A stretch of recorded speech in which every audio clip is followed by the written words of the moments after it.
সকাল সকাল ঘুম থেকে উঠেই প্রথমে নিয়ে নিলাম চিয়া সিডস আর গ্রিন টি। দেখো, তারপর আমার বেটু কেমন রান্নাঘরে এসে দুষ্টুমি শুরু করলো। আজ বানালাম একদম হেলদি স্ন্যাক্স, ওটসের রুটি। তারপর আমার বেটুকে স্নান করিয়ে ওকে রেডি করিয়ে দিলাম। আজ ওর পাপাও ওয়ার্ক ফ্রম হোম করছিল। তারপর ওর বোতলগুলো সুন্দরভাবে ধুয়ে নিলাম।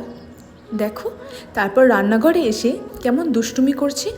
ওর সাথে একটু খেলেই সব রান্নাবান্না শেষ করে বিকেলের দিকে বায়না শুরু করেছে আবার ঘুরতে যাওয়ার জন্য। তারপরে একটু ও ঝাড়ুও দিয়ে দিল চারিদিকে। দেখো, আমরা রেডি হয়ে বেরিয়ে পড়লাম একটু ঘুরুঘুরু করতে। বাইরে গেলে মনটা একটু ফ্রেশ লাগে, তাই না? পার্কে ঘুরে দেখো কেমন করে আমার সোনুটা খেলছে। এই এখনই এই দোলনায়, এই তখনই সেই দোলনায়। তারপর সেখান থেকে মন্দিরে গিয়ে একটু প্রণাম করে ফিরে এলাম বাড়ির পথে। বাড়ি এসে খেয়ে নিলাম সিঙ্গারা আর জিলাপি, একদম মজা করে।